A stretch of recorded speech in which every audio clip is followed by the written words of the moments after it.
Good morning friends. आज के इस वीडियो लेसन में हम लोग डिस्कस करने वाले हैं क्लास 10 की पोएम एनिमल्स को, which has been written by Walt Whitman. In this poem the poet has beautifully compared the difference between human beings and animals, and he expresses his desire to live with animals. ऐसा वो क्यों express करते हैं Dzire, we shall see in the poem. Before going through the poem line by line, we must have a short knowledge, a brief introduction about the poet. And as you know, this poem has been written by Walt Whitman. Walt Whitman के बारे में हम लोग थोड़ी सी बात जान लेते हैं। अबाउट द पोएट की बात कर रहे हैं हम लोग, तो सबसे पहले इनकी बर्थ की बात करेंगे। और इनका बर्थ हुआ था, वॉल्ट विटमैन का बर्थ हुआ 31 मई 1819 को हटिंगटाउन, न्यूयॉर्क में। डेथ हो गया मार्च 26, 1892 को। वॉल्टर विटमैन यानी वॉल्ट विटमैन का पूरा नाम वॉल्टर विटमैन था। वॉज एन अमेरिकन पोएट, और ये एक अमेरिकन पोएट थे, एसेइस्ट थे, अर्थात ये निबंध भी लिखा करते थे, एंड जर्नलिस्ट थे, मीन्स पत्रकारिता में भी थे। He is considered one of the most influential poets in American history, और वो अमेरिका के इतिहास में सबसे अधिक प्रभावकारी पोएट माने जाते हैं। तो ये रहा पोएट का शॉर्ट इंट्रोडक्शन। अब हम लोग पोएम पे आते हैं, और पोएम के इंट्रोडक्शन की बात है, और कहा जा रहा है द पोएट टेल्स अस, अर्थात इस पोएम में वॉल्ट विटमैन जो पोएट हैं वो हम लोगों को बताते हैं कि he feels more at home, कि वह ज़्यादा सहज अनुभव करते हैं। ध्यान देंगे, एट होम का मतलब होता है घर पर भी, लेकिन यहाँ एट होम का अर्थ होगा सहज या मिलनसार। वो ज़्यादा कंफर्टेबल, ज़्यादा सहज अनुभव करते हैं विथ एनिमल्स दैन ह्यूमन्स, अर्थात मानव के तुलना में वह जानवरों के साथ ज़्यादा अपने आप को कंफर्टेबल फील करते हैं। whom he finds complicated and false, और जिसे यानी मानव को जिसे वो पाते हैं कॉम्प्लिकेटेड एंड फॉल्स, झूठा पाते हैं, उलझा हुआ पाते हैं, उलझनों में पाते हैं मनुष्य को, और ऐसा वो एनिमल्स को नहीं पाते। तो फर्दर क्या मीनिंग है पोएम के स्टैंजाज का, उसको हम लोग देखते हैं। The poet says, I think I could turn and live with animals. They are so placid. Poet कहते हैं I think, मैं सोचता हूँ कि काश I could turn, कि मैं ये वाली ज़िंदगी से निकल कर, मनुष्यों वाली जीवन से निकल करके, मनुष्यों के साथ वाला जीवन से निकल करके एनिमल्स के साथ रह पाता। ऐसा क्यों चाहते हैं? वो कहते हैं दे आर सो प्लेसिड, कि ये एनिमल्स कितने शांत हैं, एंड सेल्फ कंटेन्ड हैं, और आत्मसंतुष्ट हैं। वो आत्मसंतुष्ट हैं, जबकि ऐसा मनुष्य को पोएट नहीं पाते हैं। मनुष्य को वो शांत नहीं पाते हैं, मनुष्य को आत्मसंतुष्ट नहीं पाते हैं। I stand and look at them long and long. Poet कहते हैं कि मैं कभी कभी तो खड़ा होकर इन एनिमल्स को, इन जानवरों को एकटक निहारता हूँ, लंबे समय तक मैं इन्हें देखता हूँ, ऐसा पोएट कहते हैं। आगे वो कहते हैं दे डू नॉट स्वेट, ये पसीना नहीं बहाते। दे do not sweat, they means कौन? एनिमल्स। एनिमल्स के बारे में पोएट कह रहे हैं। पोएट कह रहे हैं कि ये मनुष्यों की तरह पसीना नहीं बनाते, परेशान नहीं होते। किस चीज़ के लिए परेशान नहीं होते? किस चीज़ के लिए परेशान नहीं होते? तो वो परेशान नहीं होते हैं, या वो वाइन नहीं करते अबाउट देयर कंडीशन, अपने हालात को लेकर वो परेशान नहीं रहते जैसा कि मनुष्य रहता है। जैसा कि मनुष्य अपने हालात को लेकर हमेशा रोना धोना करते रहता है, वैसा ये नहीं करते, एनिमल्स नहीं करते, ऐसा पोएट कहते हैं। आगे वो कहते हैं दे do not lie awake in the dark and weep for their since. ये जो एनिमल्स हैं वो रात को अंधेरों में बिना नींद का लेटे नहीं रहते अपने बिस्तर पर। ये जो एनिमल्स हैं वो मनुष्यों की तरह बिस्तर पर अंधेरे में जगे हुए पड़े नहीं रहते, और अपने पापों के लिए, अपने इविल डीड्स के लिए, अपने बुरे कर्मों के लिए रोते नहीं, आंसू नहीं बहाते। पश्चाताप नहीं करते। क्यों? क्योंकि एनिमल्स ऐसा कोई डीड्स करते ही नहीं है जो उन्हें लगता भी है कि ये गलत है और करते हैं। पोएट कहना चाह रहे हैं कि only human is such a being, केवल मनुष्य एक ऐसा जीव है who knows about the evil deeds, जिसे पता है कि बुरा कर्म क्या है एंड गुड डीड्स क्या है, अच्छे कर्म क्या है, फिर भी वह बुरा कर्म करता है। ऐसा एनिमल्स नहीं करते। They do not make me sick discussing their duty to God. फिर आगे पोएट कहते हैं कि ये जो एनिमल्स हैं वो हमें उबाऊ नहीं बनाते, हमें उबाते नहीं। क्या करके?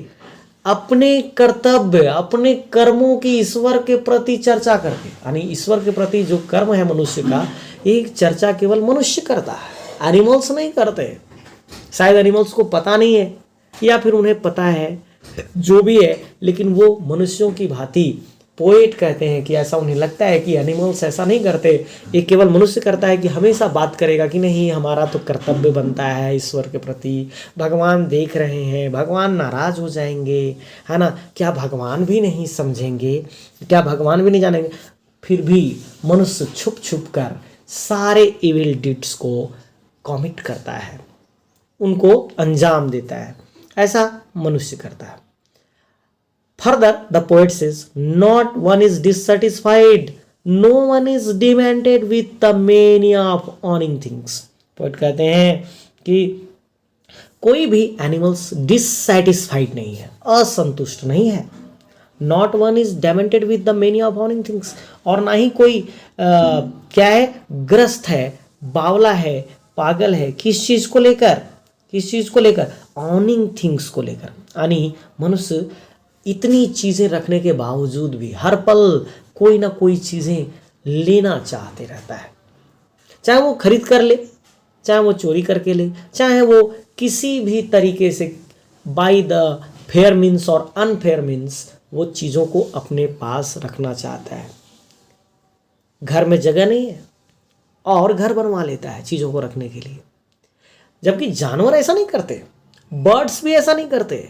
जब वो शाम को कोई चिड़िया वापस आ रही होती है तो वो दाना का कोई बोरा या झोला लेकर नहीं आ रही होती है। अपने चोंच में अगर वो दाना लेकर आ रही होती है तो अपने बच्चों के लिए लेकर आ रही होती है, वो भी केवल एक बार खिलाने तक का। वो ये नहीं सोच रही होती कि कल क्या होगा। वी ह्यूमन बींग्स, केवल हम मनुष्य केवल इस बात को लेकर परेशान रहते हैं कि चीज़ों को रखना है, स्टोर करना है, ये चीज़ें होनी चाहिए, ये चीज़ें होनी चाहिए। कुछ हमने उसको आवश्यकता के नाम पर खड़ा किया है, कुछ आवश्यकता नहीं है लेकिन हमारी शौक के नाम पर खड़ा है, हमारी मैटेरियलिस्टिक लग्जरियस लाइफ भौतिकवादिता के कारण खड़ा है। और इसको पोएट कहते हैं दिस इज मेनिया, यह एक बीमारी है, पागलपन है, मनोरोग है, साइकोलॉजिकल डिजीज है ये, ऐसा पोएट कहते हैं।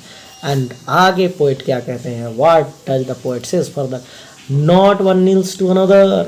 और क्या कहते हैं पोएट कि जो एनिमल्स हैं वो किसी के सामने झुकते नहीं, ये मनुष्य केवल है जब देखता है कि कोई प्रभावशाली व्यक्ति है, कोई पावरफुल पर्सन है, तो झट से उसके तलवे चाटना शुरू करता है मनुष्य कि ये व्यक्ति मुझे काम कर सकता है, अगर मैं इसे खुश ना करूं तो ये व्यक्ति मुझे हार्म कर सकता है, बिगाड़ सकता है। एनिमल्स ऐसा नहीं करते। कोई भी एनिमल्स अगर बहुत पावरफुल भी है तो दूसरे एनिमल्स उसकी जाके वर्शिप नहीं करते, पूजा नहीं करते, उसकी चाटुकारिता नहीं करते उसकी। Not to his kind that live thousands of years ago, और ना ही एनिमल्स अपने एंसेस्टर्स जो कई हजार वर्ष पूर्व जीवित रहे होंगे उनके प्रति ऐसा कोई भाव रखते हैं।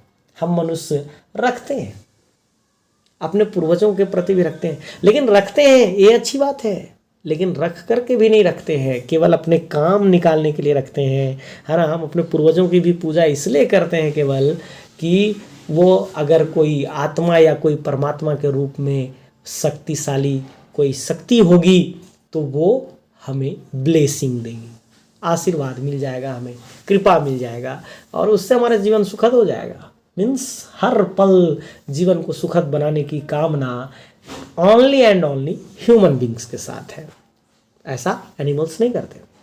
नॉट वन इज रेस्पेक्टेबल और unhappy over the whole earth. और एनिमल्स में पोएट कहते हैं कि कोई रेस्पेक्टेबल नहीं है, कोई सम्मानित नहीं है। मनुष्यों में केवल सम्मान और असम्मानित, अरे नहीं, वीवीआईपी है, वीआईपी है, ये हमने कैटेगराइज कर रखा है, हमने ये क्लासिफिकेशन कर रखा है कि ये वीआईपी है, ये वीवीआईपी है। एनिमल्स ऐसा नहीं करते, वहाँ कोई रेस्पेक्टेबल नहीं है, कोई पावरफुल है भी तो है और ना ही कोई अनहैप्पी है पूरे धरती पर, पूरे संसार में, एनिमल्स में। So they show their relations to me and I accept them. इसलिए पोएट कहते हैं कि इन सारे कारणों के कारण ही इन एनिमल्स से ऐसा लगता है कि मेरा कोई गहरा संबंध है और मैं उन्हें स्वीकार कर लेता हूँ अपने के तौर पर। और इसलिए पोएट पहले ही लाइन में कहते हैं कि मैं टर्न होकर के क्या चाहता हूँ, जानवरों के साथ जाकर रहना चाहता हूँ, ऐसा पोएट कहते हैं। आगे पोएट कहते हैं they bring me tokens of my self, they evince them plainly in their position. कहते हैं कि जो एक तरह से जो एनिमल्स हैं वो प्रतीक लाते हैं, एक तरह से वो प्रतीक लाते हैं, टोकन्स लाते हैं, ठीक है, और वो माई सेल्फ को प्रकट करते हैं, यानी वो जो जैसा है वैसा दिखते हैं, मनुष्य वैसा नहीं है। हमने एक कवर ओढ़ रखा है, यानी हम मनुष्य जो हैं सो सामने कुछ और बातें करते हैं, पीठ पीछे कुछ और बातें करते हैं। Means we have double standard, हमने डुअल कैरेक्टर में अपने आप को ढाला है, मनुष्य जो भी है। बट एनिमल्स ऐसा नहीं करते। एनिमल्स अगर कोई विकेट है तो आपको विकेट दिखेगा, वो कभी मनुष्य के जैसा नहीं कोशिश करता कि हम दिखे कुछ और भीतर से कुछ और हो। इसलिए पोएट कहते हैं दे ब्रिंग मी टोकन्स, वो अपने पोएट कहते हैं मेरे पास ऐसा निशानी अपने स्वयं का वो देते हैं, प्रकट करते हैं, them plainly in their position, और वो उनके दिखता भी है साफ साफ तौर पर उनमें। I wonder where they get those tokens. Poet कहते हैं कि ये जो गुण है, ये जो उनमें चीज़ें हैं, मुझे आश्चर्य होता है कि आखिर ये गुण उन्हें कहाँ से मिला। और पोएट लास्ट में क्वेश्चन मार्क पुट करते हैं लास्ट लाइन में, वो कहते हैं कि did I pass that way huge times ago and negligently drop them. क्या ये जो क्वालिटीज था वो सारे मनुष्य के पास थे, और मनुष्य कभी ऐसा तो नहीं था कि वह गुजर रहा था जानवरों के बीच से और लापरवाही से वह उन्हें छोड़ दिया, और वो सारी चीज़ें, वो सारे टोकन्स, वो सारे गुड थिंग्स जो ह्यूमन के पास होने चाहिए थे वो एनिमल्स के पास चले गए, और मनुष्य उन चीज़ों को खो बैठा लापरवाही से, नेग्लिजेंटली। ऐसा पोएट कहते हैं कि शायद इस तरह से तो नहीं, ये सारे क्वालिटीज़, ये सारे टोकन्स एनिमल्स के पास चले गए। इट मीन्स पोएट इस पोएम में, मैं फिर से एक बार आपको बता दूं कि इस पोएम के समरी में हम लोग ये कह सकते हैं कि पोएट यह कहना चाह रहे हैं कि एनिमल्स जो हैं वो हमसे कई मामलों में बेटर हैं, और पोएट ने कंपैरिजन, एक तुलना खड़ा किया इस पोएम में ह्यूमन बींग्स एंड एनिमल्स के बीच में। तो ये है इस पोएम का meaning, and I hope you would have enjoyed and understand this poem nicely. Thank you very much.